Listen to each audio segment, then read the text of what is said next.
Hello दोस्तों physics को आसान, मज़ेदार और व्यवहारिक बनाने वाले इस चैनल फिजिक्स वर्स में आपका फिर से एक बार स्वागत है।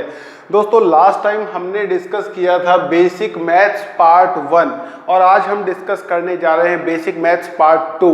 बेसिक मैथ्स पार्ट 1 में हम आपके लिए लेकर आए थे लॉगरिथमिक फंक्शन, ट्रिग्नोमेट्रिक फंक्शन और इंटीग्रेशन और डिफरेंशिएशन से रिलेटेड कुछ फार्मूलाज। अब की बार हम आपके लिए लेकर आए हैं ग्राफ, मैक्सिमा, मिनिमा और प्रोपोर्शनैलिटी और इन्वर्सली प्रोपोर्शनैलिटी के कुछ मैथमेटिकल फार्मूला और कुछ बेसिक कॉन्सेप्ट जो कि आप अगर यूज़ करेंगे तो डेफिनेटली आपके फिजिक्स में न्यूमेरिकल तो नहीं अटकेंगे दोस्तों। तो अभी स्टार्ट करते हैं, बिना कोई टाइम लगाए, बिना किसी कोई फालतू बात के हम शुरू कर देते हैं। टेंजेंट और ग्राफ से रिलेटेड हम शुरुआत कर लेते हैं। तो टेंजेंट, ग्राफ पढ़ने के लिए टेंजेंट बहुत जरूरी दोस्तों। टेंजेंट को पढ़ना समझ में आना चाहिए, टेंजेंट कब पॉजिटिव है, टेंजेंट कब नेगेटिव है, टेंजेंट होता क्या है, ये सब आपको आना चाहिए और ग्राफ उसी से बनेगा। तो टेंजेंट हम देखते हैं, टेंजेंट क्या चीज होती है। टेंजेंट, ठीक है, टेन आ रहा है तो आप काफी उसका समझ गए होंगे कि what is tangent.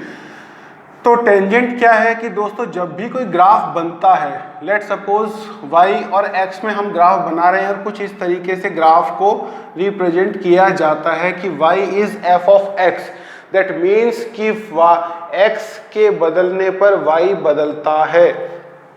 For example जैसे मान लीजिए कि आपका जो रेट या ऐसा कहें कि रुपीस है वो मास के ऊपर किस तरीके से निर्भर करता है। जैसे मान लीजिए आप सब्जी लेने जाते हैं तो कैसे कैसे मास बदलने पर रुपीस बदलता है। तो लेट सपोज कि एक प्रोपोर्शनैलिटी को ये होल्ड करते हैं और जैसे जैसे मास बढ़ता जाएगा आपको ज़्यादा पैसा देना होगा, ठीक है। तो लेट सपोज कि आप कोई चीज़ खरीद रहे हैं 1 किलोग्राम जो कि 1 रुपये की है, 2 किलोग्राम 2 रुपये की है, 3 किलोग्राम 3 रुपये की है। तो दोस्तों मास जो है वो आपका रुपीस के प्रोपोर्शनल आ रहा है। इसका मतलब क्या हुआ कि जैसे जैसे मैं मास को बढ़ाता हूँ वैसे वैसे पैसे भी बढ़ जाते हैं, ठीक है। तो दोस्तों अगर हम देखें कि एक के बदले यहाँ एक है तो यहाँ एक है, यहाँ दो है तो यहाँ दो है, यहाँ तीन है तो यहाँ तीन है, तो प्रोपोर्शनैलिटी कांस्टेंट जो है दोस्तों वो 1 हो गया है, ठीक है। प्रोपोर्शनैलिटी कांस्टेंट जो है वो 1 हो गया है दोस्तों। इसी वजह से जो लाइन है वो आपको बिल्कुल 45 डिग्री पर नज़र आ रही होगी दोस्तों, ठीक है, बिल्कुल 45 डिग्री पर नज़र आ रही होगी। तो इसी चीज़ को हम कहते हैं टेंजेंट, इसी चीज़ को हम कहते हैं टेंजेंट कि ये कितने डिग्री पर है, एक्स एक्सिस से कितनी झुकी हुई है, कितनी इंक्लाइन है, इसी बात को हम फ्लो करते हैं या शो करते हैं टेंजेंट की फॉर्म में मैथमेटिक्स में। और इसका रोल देखिए दोस्तों कितना बड़ा है, अभी आपको समझ में आएगा कि जब हम मान लीजिए 1 किलो के बदले हमको 2 रुपये देने हैं, 2 रुपये के बदले 2 किलो के बदले हमको 4 रुपये देने हैं और 3 किलो के बदले हमको 6 रुपये देने हैं, तो यही प्रोपोर्शनैलिटी कांस्टेंट डबल हो जाएगा दोस्तों, ठीक है, यही प्रोपोर्शनैलिटी कांस्टेंट डबल हो जाएगा। और अब आप देखेंगे कि डबल का मतलब है कि टेंजेंट जो है वो आपका, अगर हम उसी प्रोपोर्शनैलिटी में देखें तो टेंजेंट आपका बढ़ जाएगा, ठीक है, टेंजेंट आपका बढ़ जाएगा। पिछली बार 1 आ रहा था, इस बार 2 आ रहा है, ठीक है। तो टेंजेंट या स्लोप जो है वो आपका इंक्रीज हो गया है। अब इसी चीज़ को हम अप्लाई करते हैं हमारे केस में दोस्तों। किस तरीके से अप्लाई हो रहा है ये कि जब हम x को बढ़ाते हैं तो y बढ़ता है, x को बढ़ाते हैं तो y बढ़ता है। इस पर्टिकुलर लाइन के लिए देखिए x बढ़ाते हैं तो y बढ़ता है, x को बढ़ाते हैं और बढ़ाते हैं y बढ़ता है। इसका मतलब जो y है या x जो है वो y के प्रोपोर्शनल है, x जो है वो y के प्रोपोर्शनल है। ये डिपेंडेंट क्वांटिटी है, ये वाली क्वांटिटी डिपेंडेंट होती है और ये इंडिपेंडेंट होती है, इसके बढ़ने पर ये बढ़ता है दोस्तों, ठीक है। तो इसको कहते हैं y is proportional to x दोस्तों, ठीक है। और हम आपको एक चीज़ बता दें पहले कि y equal to mx plus c जो है वो एक स्ट्रेट लाइन का इक्वेशन है या स्ट्रेट लाइन को शो करता है। स्ट्रेट लाइन का मतलब है कि लाइन स्ट्रेट रहेगी, लाइन में कोई भी वैसे भी लाइन स्ट्रेट होती है, लेकिन स्ट्रेट लाइन का मतलब है कि लाइन बिल्कुल सीधी रहेगी आपकी, ठीक है। किसी भी तरीके से कर्व जो आएगा तो वो हम यहाँ पे शो कर सकते हैं, लाइन को डिस्प्लेस कर सकते हैं, लेकिन लाइन बिल्कुल आपकी सीधी रहती है और वो रहेगी, ठीक है। तो यहाँ पर m की वैल्यू जो है, m क्या है, ये यहाँ पर होता है स्लोप। स्लोप का मतलब है कि ये लाइन x एक्सिस से कितनी झुकी हुई है, दैट इज कॉल्ड थीटा भी हम कह सकते हैं। तो इसको कहते हैं x एक्सिस पर झुकाव, ठीक है। कितना झुका हुआ है, कितना इंक्लाइन है, कितना इंक्लाइन है, ये हम रिप्रेजेंट करते हैं m से। दूसरी चीज आती है यहाँ पे c, जो कि है intercept. Intercept on y axis, दोस्तों इंटरसेप्ट ऑन y एक्सिस।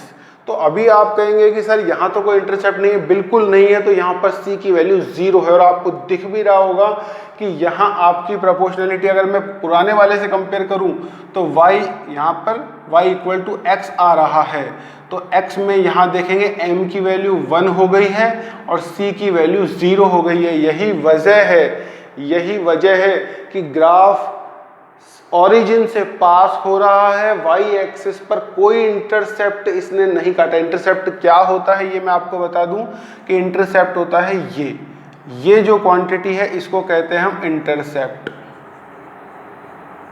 ये y एक्सिस पे इंटरसेप्ट है और ये पॉजिटिव इंटरसेप्ट है।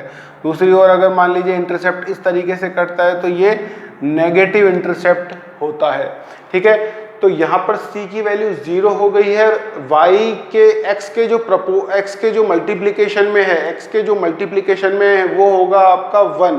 तो यहाँ पर m की वैल्यू हो गई है 1। इस वजह से कर्व जो है वो आपका straight line without passing through the origin आता है, ठीक है।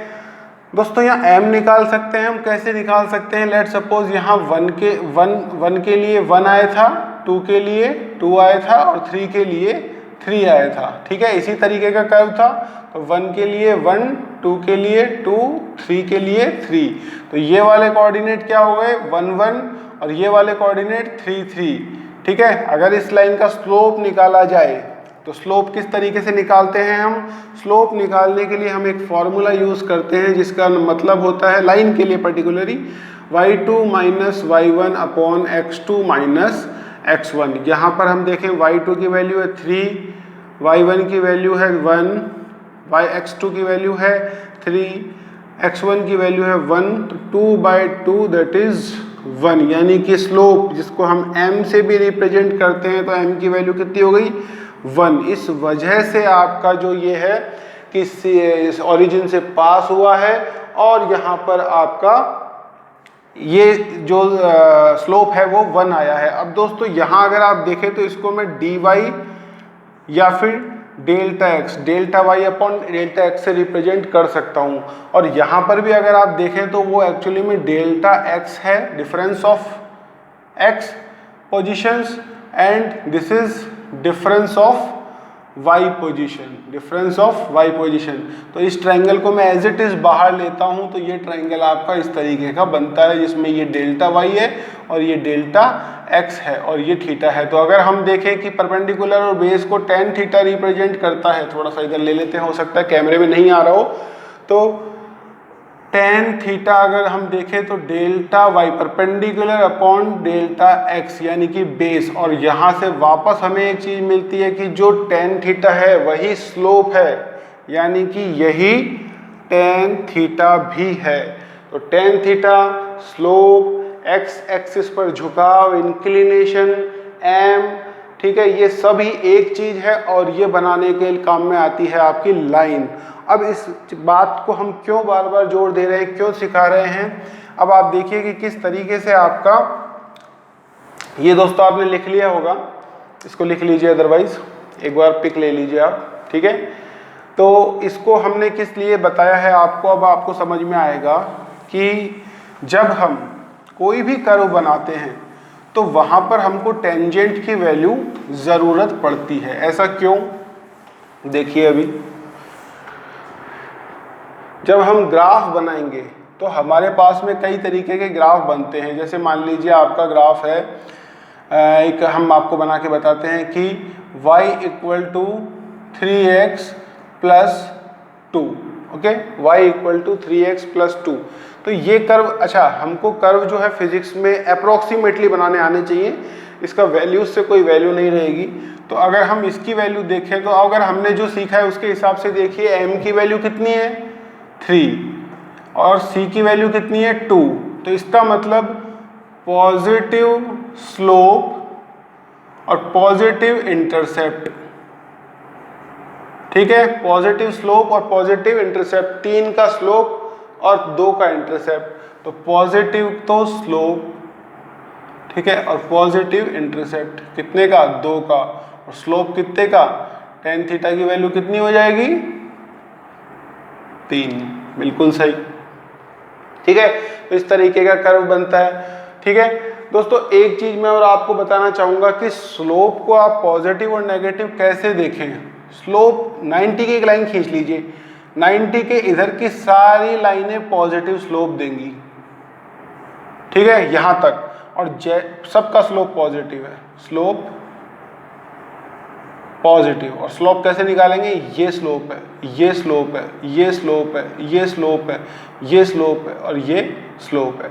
90 तक सारी लाइंस पॉजिटिव स्लोप देंगी, और जैसे ही इस लाइन 90 के ऊपर जाएगी वो नेगेटिव स्लोप देने लग जाएगी। इसका मतलब ये नेगेटिव, ये नेगेटिव, ये नेगेटिव, ये, और नपेगा कहाँ से स्लोप, यहाँ से, ये ये ये ये ये ये ये सब नेगेटिव स्लोप के एग्जाम्पल हैं। अब आपको समझ में आ गया होगा कि मैंने पॉजिटिव स्लोप क्यों लिखा है, क्योंकि लाइन इस तरीके से बनेगी, है ना,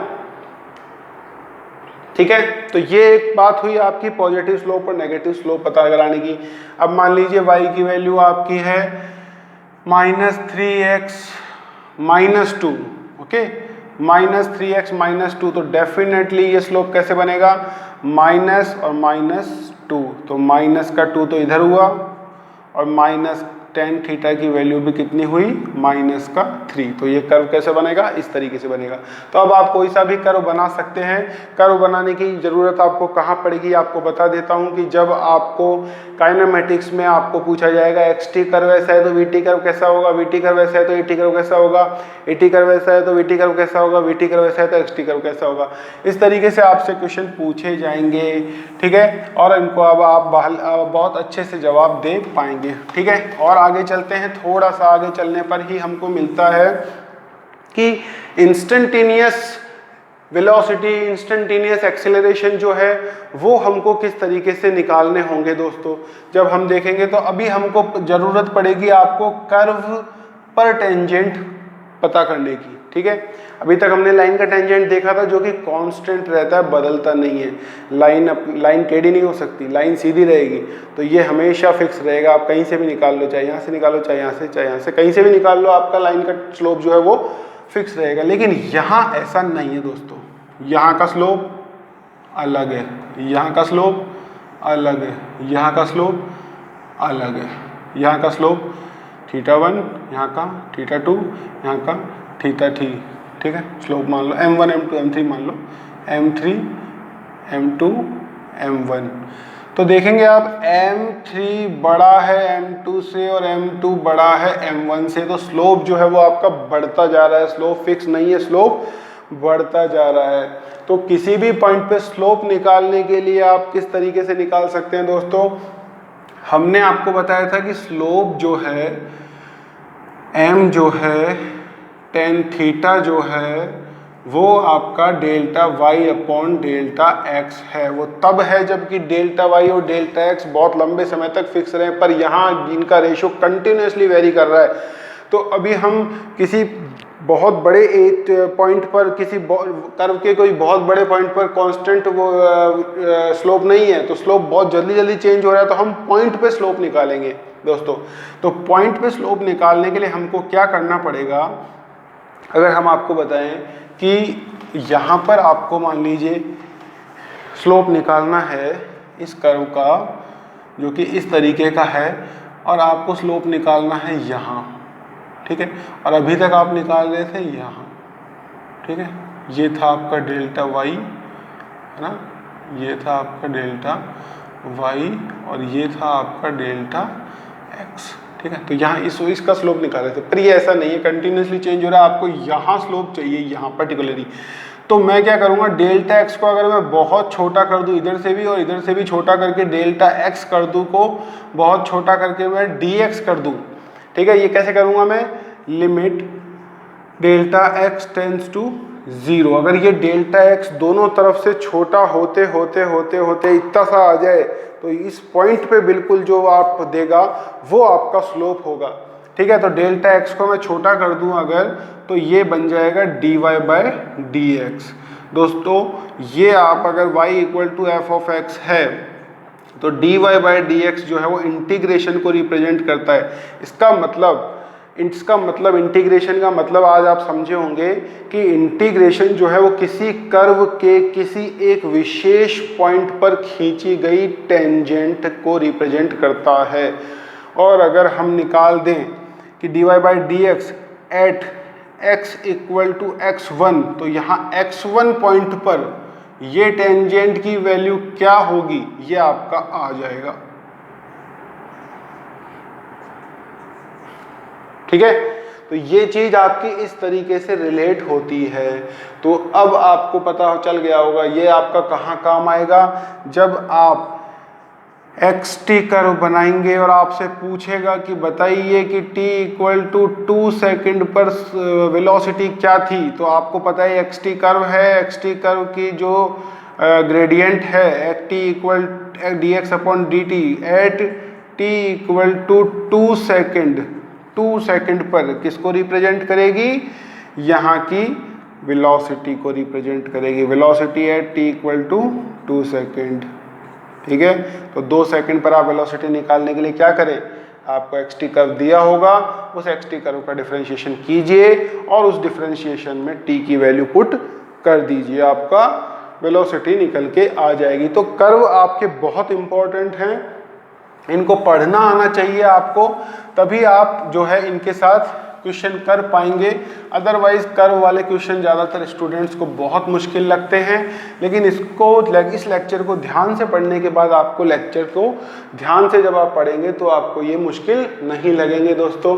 तो ये हो गया आपका ग्राफ और टेंजेंट से रिलेटेड चीज़ें। उसके बाद बात करते हैं आपकी मैक्सिमा और मिनिमा की। तो मैक्सिमा 2 माह हैं ये, मैक्सिमा और मिनिमा, ठीक है, ये मैथ्स की माँ कहिए आप, मैक्सिमा और मिनिमा, ठीक है। तो मैक्सिमा और मिनिमा अगेन डिपेंड करता है दोस्तों टेंजेंट के ऊपर। जैसे देखिए, मान लीजिए ये कोई कर्व है और ये इस तरीके से है, ठीक है। तो दोस्तों यहाँ देखिए आप कि इस पॉइंट पर कर्व इस तरीके से, इससे ऐसे है, इस पर ऐसे है, और यहाँ अगर मैं देखूंगा तो कर्व ऐसे, टेंजेंट ऐसे, और ये क्या हुआ, ये टेंजेंट बढ़ते बढ़ते बढ़ते, ठीक है, यहाँ पर ज़्यादा थी, यहाँ कम हुई, यहाँ टेंजेंट बढ़ी, यहाँ, ठीक है, कम हुई, यहाँ बढ़ी, ठीक है, m1 फिर m2 फिर m3। तो m3 कम है m2 से और ये कम है m1 से। तो इसका मतलब टेंजेंट घट रही है, और घटते घटते अगर यहाँ इस पॉइंट पर देखें, अगर मान लीजिए x कर्व इधर है और y कर्व इधर है, ठीक है, तो x1 पर अगर आप देखें तो टेंजेंट यानी कि dy बाई डी एक्स जो है वो आपकी 0 हो गई है, ठीक है। तो डेफिनेटली दोस्तों कर्व को देखते ही पता चल जाता है कि किसी भी चीज को, किसी भी कर्व को जब आप बढ़ता रहेगा तो उसका मैक्सिमा तब मिलेगा जब वो बढ़ते बढ़ते बढ़ते बढ़ते घटना शुरू कर देगा। अगर बढ़ता ही रहेगा तो फिर उसका मैक्सिमा नहीं मिलेगा, वो तो और बढ़ेगा, इसका मतलब। तो बढ़ते बढ़ते बढ़ते बढ़ते जब घटना शुरू कर देगा तो उस पॉइंट पे जब यानी कि टेंजेंट सीधी हो जाएगी, 0 हो जाएगी। अब एक्स एक्सिस पे कितनी झुकी हुई है, कुछ नहीं, 0 झुकी हुई है, इसलिए dy बाई डी एक्स की वैल्यू हमने 0 पुट कर दी। तो x1 dy by d x को 0 पुट करने पर x की वैल्यू प्राप्त होगी हमको, x की जो वैल्यू प्राप्त होगी उस पर हमको पता चलेगा कि ये मैक्सिमा है। नहीं दोस्तों, अभी आप यहाँ देखिए,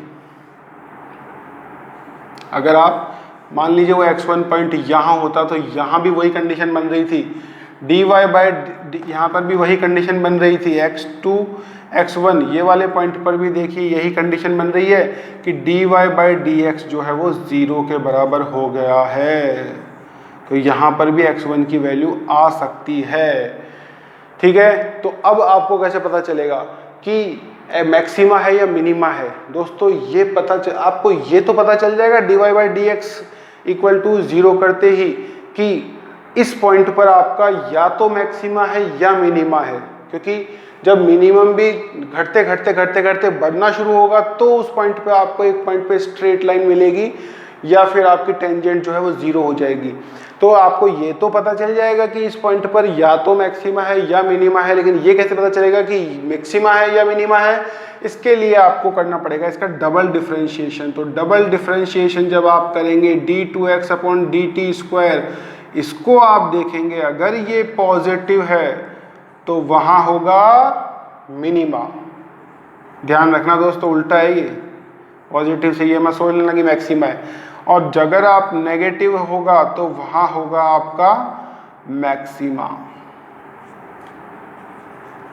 ठीक है, अगर नेगेटिव हो d2x अपॉन dt स्क्वायर तो होगा मैक्सिमा, और अगर पॉजिटिव हो तो ये होगा मिनिमा। ठीक है, इतने से आपका काम हो जाएगा फिजिक्स के हिसाब से। मैथ्स वालों को ये सब चीज़ें आती है इसलिए उनको ये ज़रूरत नहीं है। देख लीजिए दोस्तों, तो मैक्सिमा और मिनिमा निकालने के लिए dy बाई डी एक्स को 0 कर दीजिए और dy बाई डी एक्स 0 करके आपको वो पॉइंट मिल जाएगा। अब d2x upon D x square d2x upon dt square निकालिए और उसमें ये पॉइंट पुट कर दीजिए। ठीक है, तो अगर वैल्यू पॉजिटिव आती है तो मिनिमा और अगर वैल्यू नेगेटिव आती है तो मैक्सिमा। ठीक है, तो ये हुआ आपका मैक्सिमा और मिनिमा का कॉन्सेप्ट, इसको भी नोट कर लीजिए। और फिर आता है आपका प्रोपोर्शनैलिटी और इन्वर्सली प्रोपोर्शनैलिटी का कॉन्सेप्ट। तो प्रोपोर्शनैलिटी का मतलब है दोस्तों कि बढ़ाने पर बढ़े। प्रोपोर्शनैलिटी का मतलब है बढ़ाने पर बढ़े और घटाने पर घटे। बढ़ाने पर बढ़े और घटाने पर घटे। जैसे अभी हमने बताया सब्जी की दुकान पर जो मास है, यानी कि जो सब्जी का द्रव्यमान है, सब्जी का मास है, सब्जी का वेट जो है, ठीक है, वेट की हम बात करते हैं, जी को आप इग्नोर नहीं कर सकते अर्थ के ऊपर, तो वेट की बात करते हैं। तो सब्जी का जो वेट है, ठीक है, अगर आपको लेकिन समझ में मास से आएगा तो ऐसे करते हैं, सब्जी का जो मास है वो प्रोपोर्शनल है रुपीस के, मनी के। ठीक है, यानी कि 2 किलो सब्जी 10 रुपये की, तो 20 किलो सब्जी 1 किलो सब्जी 10 रुपये की, तो 2 किलो सब्जी 20 रुपये की, 3 किलो सब्जी 30 रुपये की। तो जैसे जैसे सब्जी बढ़ती जा रही, सब्जी का मास बढ़ता जा रहा है, वैसे वैसे उसके पैसे भी बढ़ते जा रहे हैं। ठीक है, और रुपीस पर मास, ठीक है, या ठीक है, रुपीस पर मास कर लीजिए, 5 रुपये पर किलो। ठीक है, ओके, है ना। जैसे 2 किलो सब्जी की कीमत थी 5 रुपये, 1 किलो की, 1 किलो सब्जी की कीमत 5 रुपये, 2 किलो की 10 रुपये, 3 किलो की 15 रुपये। ठीक है, ओके, तो 1 किलो की कितनी 5। ठीक है, तो ये आ गया आपका एक कांस्टेंट। ठीक है, तो जैसे जैसे आप इसको बढ़ाते हैं वैसे वैसे ये 5 के हिसाब से बदलता है। तो ये कहते हैं 5 रुपये पर किलो, इसको कहते हैं रेट, सब्जी की रेट। और ये होता है प्रोपोर्शनैलिटी कांस्टेंट। प्रोपोर्शनैलिटी कांस्टेंट जो कि ये डिसाइड करता है कि इनका रेशियो जो है वो मेंटेन रहेगा। तो जितना मास बढ़ेगा उतना पैसा बढ़ जाएगा, या जितना पैसा बढ़ेगा उतना मास बढ़ जाएगा। तो ये होता है प्रोपोर्शनैलिटी। लेकिन हर जगह ऐसा नहीं होता है दोस्तों, कि अगर एक दीवार, जैसे इन्वर्सली प्रोपोर्शनल, इन्वर्सली प्रोपोर्शनल में क्या होता है, बढ़ाने पर तो घटे और घटाने पर बढ़े। जैसे मान लीजिए आपने y is proportional to x है, ये प्रोपोर्शनलिटी का कर्व है कि x के बढ़ाने पर y बढ़ता है, लेकिन y is inversely proportional to x, इसका मतलब है कि x के बढ़ाने पर y घटता है। ठीक है, और इसको आप कैसे समझ सकते हैं कि जैसे मान लीजिए एक दीवार है, एक वॉल है, वो 2 लेबर 4 दिन में बनाते हैं। ठीक है, एक दीवार को 2 लेबर 4 दिन में बनाते हैं, तो 4 लेबर कितने दिन में बनाएंगे? 8 दिन में? नहीं, ये बनाएंगे इसको 2 दिन में।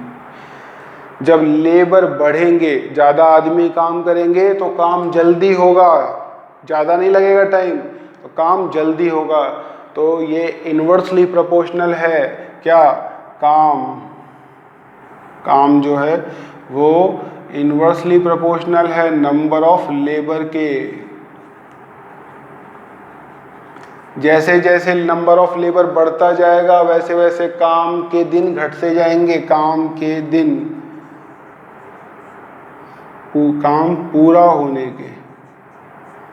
पूरा होने के दिन घटते जाएंगे, तो ये इन्वर्सली प्रोपोर्शनल है। ठीक है, तो कई बार आपके चीज़ बढ़ाने पर बढ़ती है, लेकिन हमेशा ऐसा नहीं होता है, कई बार चीज़ें बढ़ाने पर घटती भी हैं, तो वो उनको कहते हैं इन्वर्सली प्रोपोर्शनल। ठीक है, ये भी हम आपको फिजिक्स में कई जगह आएगा। दोस्तों एक बहुत इंपॉर्टेंट कॉन्सेप्ट मैं आपको बताने जा रहा हूँ, ये बात आप ध्यान रखना। ठीक है, फिर मैथमेटिक्स में जो प्रीपोजिशंस होती हैं, यानी कि का, में, पर, इनका बहुत बड़ा योगदान है दोस्तों। का मतलब होता है गुणा, का मतलब होता है गुणा या फिर मल्टीप्लिकेशन, मल्टीप्लाई। ठीक है, जब भी का वैल्यू करे, आपका का साउंड करे या फिर ऑफ साउंड करे, तो मान लीजिए कि वो मल्टीप्लाई होगी। ठीक है, दूसरी तरफ आप देखें कि अगर इन या विद रेस्पेक्ट टू